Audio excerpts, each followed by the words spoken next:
All right, what's going on, everybody? Today we're back on UI Design Daily, and we're going to be replicating these pop-ups right here. We're going to be doing this one here on the left, and not only are we going to replicate it with the CSS and HTML, we're also going to do some JavaScript in order to toggle it on and off as if it were a real modal on one of your websites. So let me head over to our demo right here. For the sake of this video, I only have this open modal button right here. So when we go ahead and click this, the modal will appear, and it is interactive. We can enter a number in, so we'll just do a test number right here. And then we can add it, which nothing's going to happen since we don't have a actual event hooked up to this to send it to a database or anything like that. But we can cancel out of this by selecting not now, and I have a really cool animation where the modal slides up and then the background disappears to show us the open modal button again. Now when we close it out, when we open it back up, you can see that the number is blank. So I'm going to show you how to reset a input value when we click the not now event. So when it closes, all the information that we had or perhaps entered in that field will be erased. So that's what we're going to be building. So let's head over to VS Code and get started. Okay, so here in VS Code, we have our three main files that we're going to be using for today: the HTML, our CSS, and our app.js. So to begin here, let's start with our HTML markup. So what we're going to do here is a basic template with Emmet, and how we achieve this is an exclamation point and tab for the shorthand version or the shortcut version to generate that for us. Now let's go ahead and link up our two style sheets that we mainly use in every project here on the channel. We're going to be using Font Awesome, which we will be using for this icon right here for the phone. And then we have our Google font, which we're going to be using the font family of Quicksand. So I'll leave the link down below for those two link tags. Okay, and let's also link up here our style sheet, so style.css. And last but not least, let's go ahead and link up our app.js here in the body tag as well. Perfect. All right, and let's go ahead and give this a title of pop up modal and save that. And we're going to be using live server right alongside here our code. And you can see when I save that, the title, or I refresh it, the title will change. Now this is going to be live now that we've added our basic structure here, because live server will not work unless you have the basic structure in place. But now if I change this to like pop-up modals, you'll see that it'll automatically change there upon save, and we don't have to refresh it. Okay, so let's start here with our markup. And what we're going to be doing is we're going to have two different sections for this demo. We're going to have a section for just the button itself, which will be contained in a div, and then we're actually going to have another section which will be the actual modal content. Okay, so let's begin here with the markup for the modal button. So we're going to give this a div with a class of modal button, and inside this modal button class, we're going to have a button with the class of modal dot or dash btn, and we're going to put the text in here, open modal. So now you'll see when we add that markup right here, we have it on our screen on the right hand side, and that is going to be it for the modal button. Let's go ahead and start with the actual modal content. So we're going to add this above it, and we're going to do a div with a class of modal wrap. So it's going to wrap the entire modal. And inside this, we're going to have a div with a class of modal, which will be the actual modal itself. And then we need another div with our modal content. Okay, and then inside this, we're going to have another div with a class of icon. This is going to house our icon here, and I'm going to copy in the actual I class for this, and we're going to paste it in right here. Okay, now we need an H2 for the heading, and we're going to add a title of add your phone number. Okay, and we're also going to add a p tag in here. We're going to say make it easier for your friends to get in touch with you. Okay, now this is all the copy I got from the UI site, so I'm not, that's where I'm getting this from. And then after this, we'll save that to start seeing the changes happen over here so we can see some progress. Now we need an input field to house the actual number right here. So let's go ahead and make an input field, which is going to do input type of text, and we will do a class of phone number, and then we're going to do a placeholder right here next to the type. We're going to do enter your phone number. Okay, and that looks good. Now the last thing we need to do is another div, which is going to house the two buttons we're going to have, which will be the not now button and the add number. Okay, so we're going to give this a class of action, because this is where we're going to have some action, which kind of makes sense. And we're going to do two classes here. So we're going to have a button with a class of cancel, and we're going to put in here not now.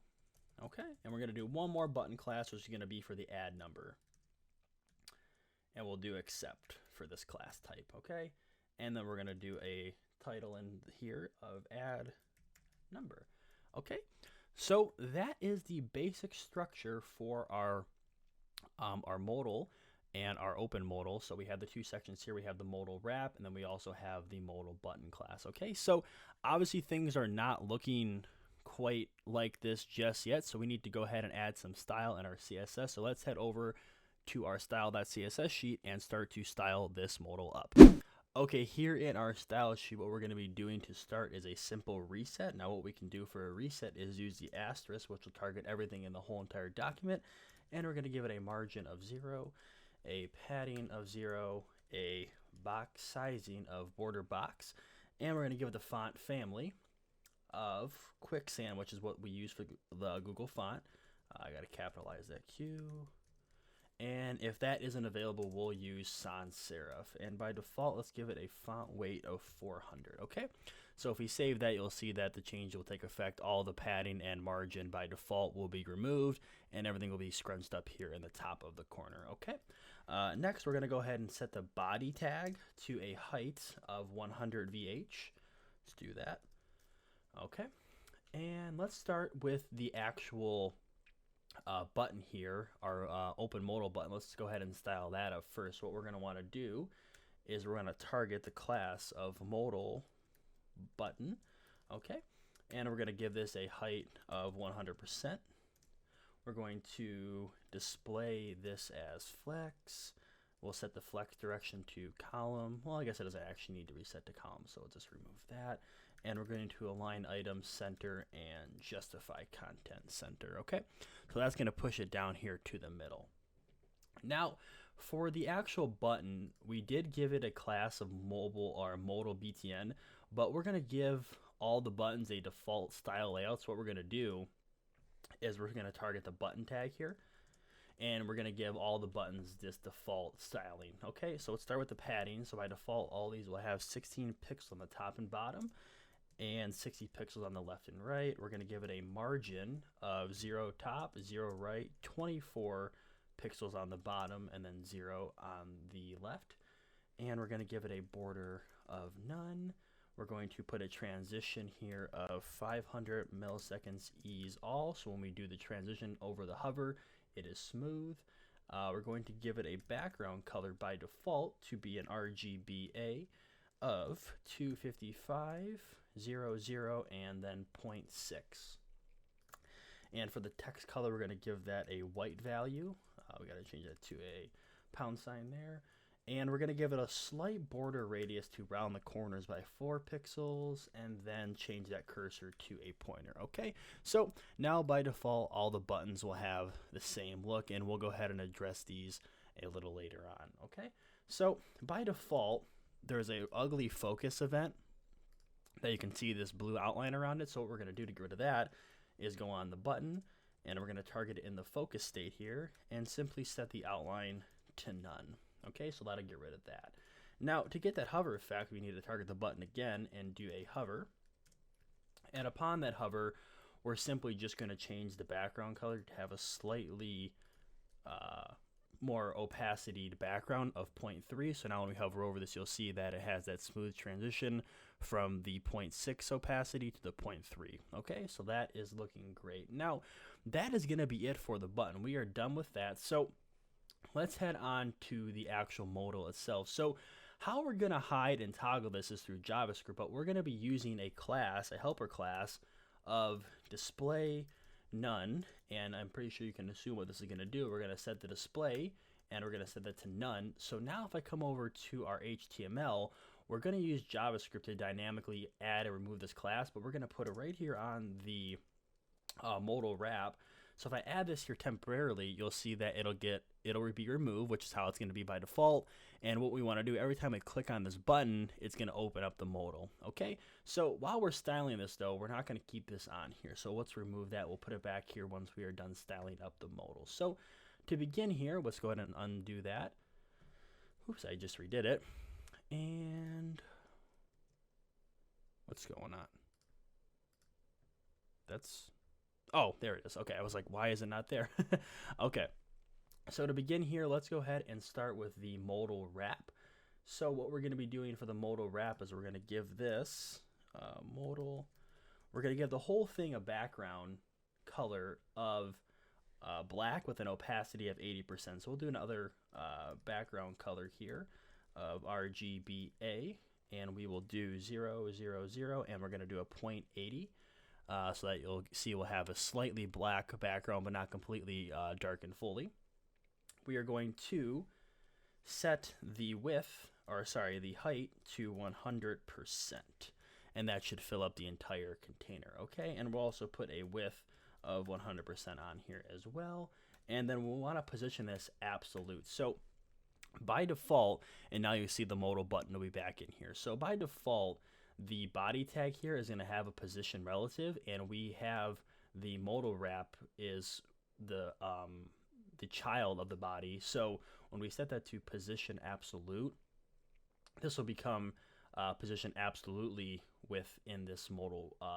The modal wrap will be positioned absolutely within the body, so that's going to give it that appearance that it's sitting on top of all the other content. Okay, and yeah, that's going to be it for the modal wrap. So let's go ahead and actually target the modal itself. So we have the modal wrap, the modal, and then we have the modal content. Okay, now for the actual modal itself, we're going to give this a height of 100% as well. We're going to display it as flex. So if we do that, everything will still look the same. We want to then justify the content in the center, and then align items in the center, and that will push everything right on to the middle where we are going to want it. And that is going to be it for the modal. Now let's target the modal content here. And for this, we want to start, we're going to give it a fixed width of 400 pixels. Okay, we're going to do a padding around the whole entire thing of 50 pixels. We're going to give this a background color of white, so FFF, and if I save that, you'll see things are starting to take shape here. All right, and then we want to display this as flex, and then you can see it's going to be a row by default, so we'll go ahead and throw the flex direction and put that to a column. And then finally, to give it a rounded look, we're going to go ahead and give it a border radius of 16 pixels. Okay, so there we go. Now let's move on to the actual modal content inside of the modal content div. Here we're going to start with the icon. So what we're going to do there, we'll target icon. We're going to want to give this a color of white. We're going to give it a padding of 25 pixels around the whole entire, on each side. We're going to give it, oh, I'm sorry, you know what? I'm looking at the wrong class here. So this is going to be the I class. So we actually want to display the icon as flex, justify that content to the center, and then give it a font size of 50 pixels. Okay, so that's going to push it to the center, increase the size of that icon to 50. I believe by default it would be like 16. So that is starting to look good. Now, what I was doing before was actually for the icon itself. Now we want to give this a color of white. So if I do that, you're not going to see it, and it'll change here in just a second. We're going to give this a background color of the same thing we used up here. So we're going to give this a background color of the RGBA red value.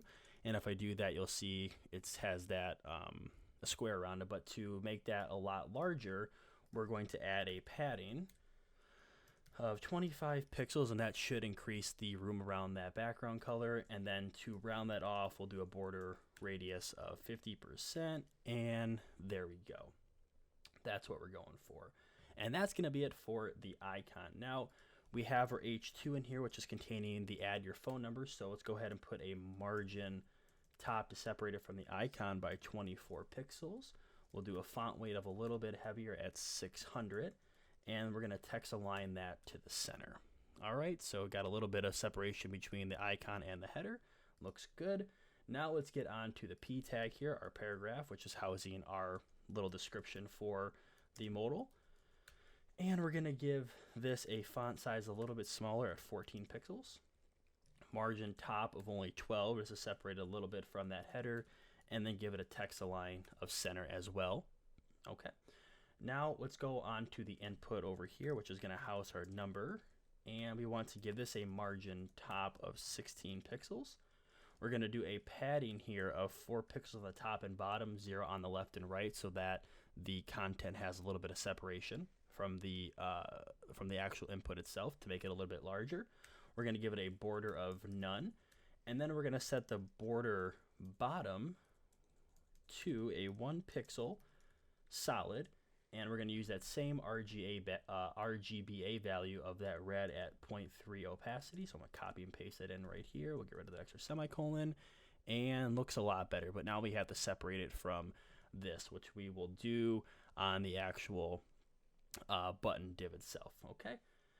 And then we will add lastly a transition of 500 milliseconds ease, all for the effect we're going to do on hover, or on focus I should say. Okay, so to do the input focus event, same thing as we did with the button, we're going to do input dot focus, or not semicolon, dot dot, I don't know what those are actually called.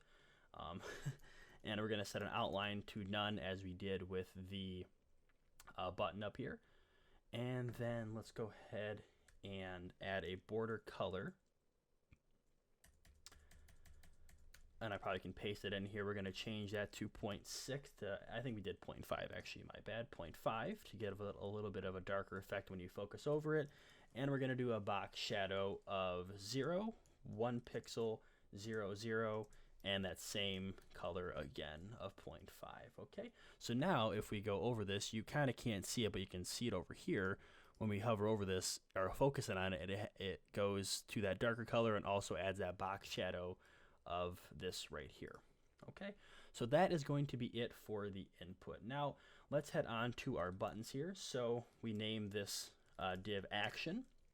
So we want to give this a margin top of 50 pixels to separate it. There we go. And we're going to display this as flex to put them in a row. Perfect. And then we also want to set some gap here, which is a newer value you can use to separate the the two. So we're going to do a gap of 16 pixels, which will put that gap in right there. Okay, so now we're going to target both of these buttons here, and we're going to do that by cancel, and we're going to do accepts, and we're going to write some properties for both of these buttons. So we want to add this to flex 1, which by default they should already be at, but just in case, we're at a padding of 14 pixels on the top and bottom and 0 on the left and right. We're going to add a border radius of 100 pixels to further increase the roundness of these buttons compared to our normal default ones. And then transition 500 milliseconds ease all, so when we do our hover effect, it'll take a smooth transition on that. Okay, and then what we're going to do as well is I'm going to copy this right here. We're going to come down here, and now when we hover over this, we want to do a few things. So we're going to do it for both of these, and there we go. And what we're going to do is a little effect that when we hover over it, it's going to inset, because right now they do change color, which is great, but I want to add a little more dynamic to that. So when we hover over it, the button looks like it's being pressed in. And how we can do that is with a transform. And we can do a scale.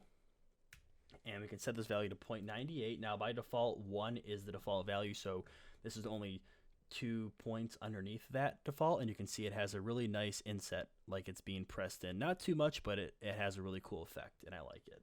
Okay, now we're going to add a little bit of a different value to, or a little bit of a different color to this button right here to differentiate the cancel and the add. So what we're going to do is we're going to set the background color on the cancel one to a transparent. We're going to set the border to a 1 pixel solid, and we're going to use, oops, I already copied that, so we got to copy this up here. We're going to use the same exact RGBA value here, so we're going to give it that, and we also want to put the color to the same thing, but we're going to make it a little bit darker at a 0.9 value. Okay, Perfect. So now when we hover over this, it still looks a little bit weird. So let's go ahead and change the actual the hover effect on this one a little bit. You can see it has this weird shadow around it. Now the text is red. We don't want that. So let's head down here and do a cancel and hover. And we're going to put the border color on here. So we get rid of that border color when we hover over to a transparent value and set the color back to white. Okay, so perfect. Now everything is looking exactly how we have it in our demo in terms of the CSS and HTML.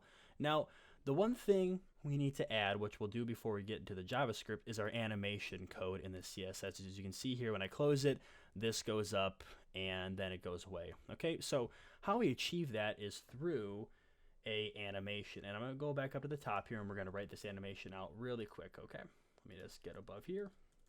So how we do an animation is we do at keyframes and we give it a name. So in this case, it's going to be slide out, and we're going to put our brackets here. And then we have a 0%, which is a starting point, and we have our properties. And then we also have the finishing, which is 100%, and we have our properties. Now what we want to do is have it slide up. So at 0%, or when the animations first start, we're going to have a transform value of translate y, and we're going to have it at 0. Now when it finishes, we want it out of the frame, so we're going to have to do a negative value here. And what I found worked the best was negative 1000 pixels. Okay, so now what we need to do is add this keyframe to an animation class. So what I'm going to do is right below this, we're going to do a class of slide out, and then we're going to do an animation, and we're going to give it the name we gave up here, so we're slide out. So what we're doing here is we name this slide out, and that's what we're going to be using for this first value in here.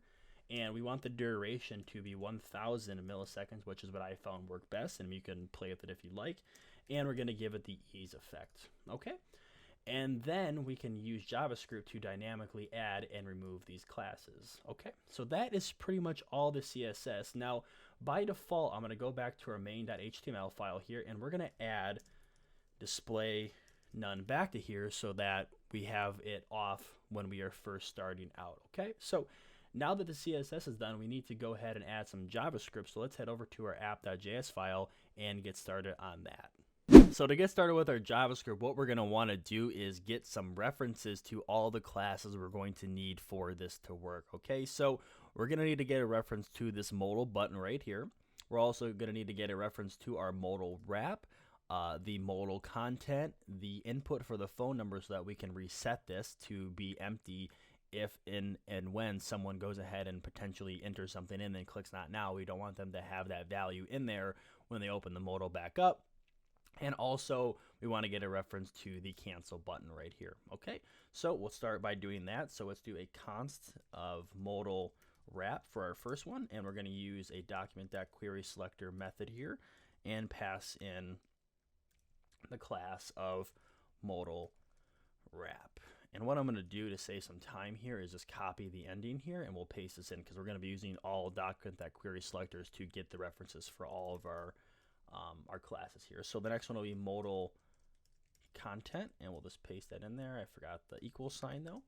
And this one will be dash modal content. Okay, and we'll do a variable for our modal button, and this one's modal dash btn. And then the last two we need to do are the const of cancel for our cancel button, and that one we just gave it a class of cancel. And last one we have to do is our phone number. If I can type. And we gave this a class of phone dash number. Okay, so now that we have all the references to our classes, what we're going to want to do is look for a click on this modal button, and when we get that click, we want to take that display none off of our modal wrap. So how we're going to do that is we're going to do modal button, add event listener, we're going to pass in the click function here, and we're going to do a arrow function, and we're saying every time that this modal button is clicked, run this code. So we want to look for our modal wrap, and we're going to say class list, and we're going to toggle that display none that we have on there. So now when I click on this button, we should see the modal appear. Now, when we click not now, we can't get out of the modal. So what we need to do is we need to look at the cancel button and kind of do the same thing. We're going to add an event listener here. We're going to pass in the click and then a comma and then our arrow function here.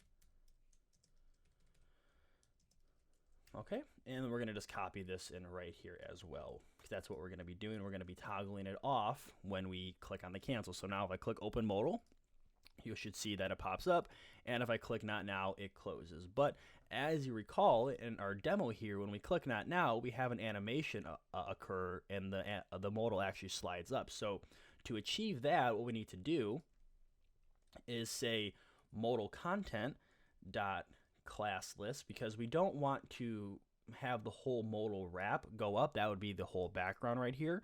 We just simply want our content to slide up, and then we'll do the display none to get rid of the whole thing entirely. So we'll do add, and we're going to do slide out.